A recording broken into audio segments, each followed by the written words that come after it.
Hi, and welcome to another episode of Hot Takes with me, the Silver Fox. And we have but one more week to go. 7 days from today, and I will be making my last, probably anyway, my last ever video about Katy Loudon. She, of course, will just disappear into the ether. Her campaign is already a dead duck campaign. She's done. And the reason she's done is because she opened her mouth and said something. And that is that she would follow the party before she did anything for her constituents. It was something pounced on by all her opponents there, but obviously it's Labour that's going to capitalise the most on it.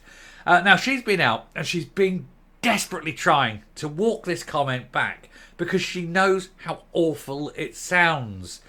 She opened her mouth trying to appeal to the SNP to make them realise she'll be a valuable asset, and at the same time completely alienating herself from the good people of Rutherglen and Hamilton West. She really is rather stupid. And then, of course, she claims that she's got Humza Yousaf on speed dial. I think it's your dealer you need on speed dial. See what I did there, eh? Although, given the way your performance has been so far, I suspect you've been hitting the hash key. Anyway, we'll have a look at this thing, see what's going on, see why she knows her race is run, and then it's all over. Here goes. So Katy Loudon boasts that she has Humza Yousaf on speed dial, as she is forced to follow the SNP comment. She might have him. I mean, first of all, let me just point out, it's not the 1990s. We don't have the old Nokias anymore. You don't have a speed dial button. Who the hell has speed dial on their phone? The only people who have phones that have speed dial are those people with the old Nokias. And the only reason they have them is because they don't want GPS in there and all the metadata that goes out with it. Criminals, mainly. Criminals. So if she's got speed dial, then she's got a phone with no GPS, not a smartphone, i.e. the sort that dealers use. So maybe it is a speed dial. Who knows? Anyway, the Nat candidate for Rutherglen has attempted to shake off her loyalty to Humza Yousaf while also telling trade union members that she has the SNP leader on speed dial. Like I say, no such thing anymore. When she's living in the past. And I don't mean in a good way, you know. She isn't standing there on one foot blowing a flute. You know. If you know, you know. Anyway, Katy Loudon has been forced to deny she will always put his party first. What? She means that. It's a bloody hell. Journalism again, anyway. Katy Loudon has been forced to deny she will always put the party first, as she was shamed for SNP cuts to councils in her first outing since her car crash TV debate. Which one? Every time she goes out, anywhere, TV, radio, public, it's car crash, isn't it? Every time. She doesn't know what she's doing. She's not very good. That's the trouble. She's basically not very good. Anyway, she's been accused of letting the cat out of the bag. Should be the gnat out of the bag, really, shouldn't it? That she would put the SNP before voters after stating she'd always follow the party ahead of next week's Rutherglen and Hamilton West by-election. Miss Loudon, a councillor in Cambuslang, clashed with her Labour rival, Michael Shanks, at Trade Union hustings on Thursday in preparation for the October the 5th vote. She bragged about having, this was yesterday, obviously this is today's piece, she bragged about having the ear of senior ministers. What, she keep them in a drawer, does she? You know? And Humza Yousaf on speed dial on the same day union members went on strike over fair pay and conditions. So she's sitting there and saying, oh, you know, we're in there, we're dealing with this. And yet the union have gone on strike against what the SNP have done to them, i.e. not giving them a sufficient pay rise. How can she possibly sit there and appeal to the unions when the unions are striking against her own government? Anyway, earlier this week, Miss Loudon, you see, political nous, Sturgeon, she was up there with the teachers yesterday as well. Oh, look at us! I'm standing with the teachers. Do you not realise how bad that looks? But hey, you know. Anyway, earlier this week, Miss Loudon was asked about the prospect of huge council tax hikes for Scots after the SNP slashed local authority budgets. And when she said, I am a councillor in South Lanarkshire and I'm always going to follow the position of my party and COSLA. And there you have it. Always follow the position of the party. Screw the constituents. If the party wants to do something that's really damaging to the constituents, screw the constituents, Party first, party last. It's almost as though she needs a little jagged symbol on the arm, doesn't she? And swear her personal loyalty. Again, you've got to know what I'm talking about here, and the younger ones may not. The old ones will, but the young ones may not. But anyway, that you can't say the words. National Socialists, 1930s, that kind of bunch, anyway. I know most of you know it, but just in case.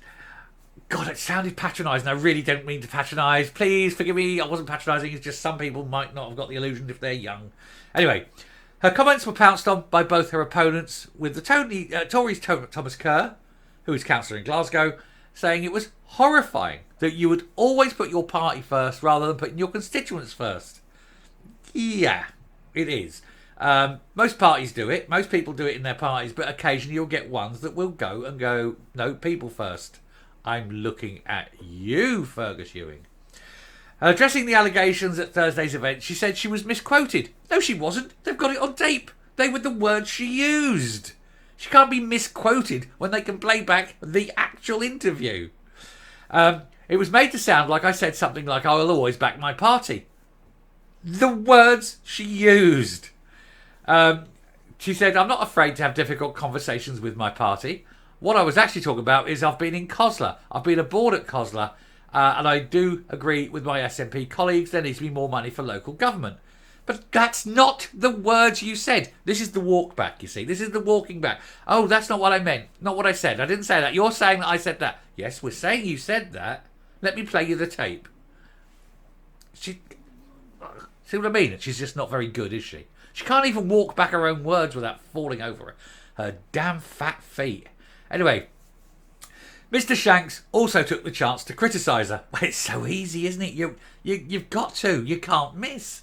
Honestly, if you can't take a shot at Katy Loudon, then you couldn't hit the back end of a cow with a banjo.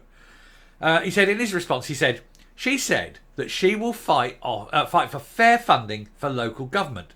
But since the SNP has been in power, £370 million has been taken out of councils' budgets. So politics is all about choices. Of course, you have to make difficult choices, but time and time again, the SNP have chosen to pass that austerity onto local government because it suits them not to have to worry about those tough decisions down the line. They're basically passing the fuck you bucket. If they had to do it at the top, it would be very embarrassing for the ministers, whereas if they pass it down to the councils, the ministers can walk away from it, and it's the councils that have to say, sorry, we can't do this. And that's what they do. They're abnegating responsibility because they're all moral cowards, of course, every single one of them. It was during an attempt to undermine Mr. Shanks as a member of the Keir Starmer's Labour group that Miss Loudon boasted about her close relationship with SNP ministers, who must now be desperately hoping that she doesn't ring them, that she can just basically go away. They don't want to have anything to do with her. She's a loser and she's toxic, and being seen with her now will damage them, and that is why they're all of them, staying away. I did a video the other day. Nobody wants to go to Rutherglen because it's just become toxic to the careers. Oh God, I don't want to go. People think I'm a loser. I'm being assigned to stand with a loser. And it rubs off, doesn't it? The shit really does hit the fan. Anyway, I shall round off there, come up and finish this video. Losers. So there we go, another little failed MP, or failed wannabe MP. And come next Friday, we'll never talk to her again. I'll do the video on Friday. We'll see how bad it is, and then she'll disappear. And that will be it. Now, I make a point of saying that I don't like any political party. I think they're all filled with narcissists, psychopaths, and generally nasty people. There are one or two. There are occasionally, you'll get the little diamonds that come out, and they are genuinely good people. They're not all 100% awful, but generally parties are awful because parties are predominantly filled with this kind of people. But some parties are undoubtedly worse than others, and I think the SNP is probably the worst of all of them. And so I don't care who wins in any particular seat, so long as they lose. But more than lose, I want them to be decimated. And so I hope, and if you are in Rutherglen and Hamilton West, next Thursday, go and vote. We all know Labour are going to win it. You'll know if you're a Tory voter or a Lib Dem voter or whatever you are. Your man, woman, whatever, is not going to win. It's going to be Labour. So let's band together for one vote only and vote Labour. If you are a Tory, vote Labour. If you're Lib Dem, vote Labour. If you're anything, vote Labour. Simply so that the Labour vote is so big relative to the SNP that it will send the message that the SNP are like way devastated.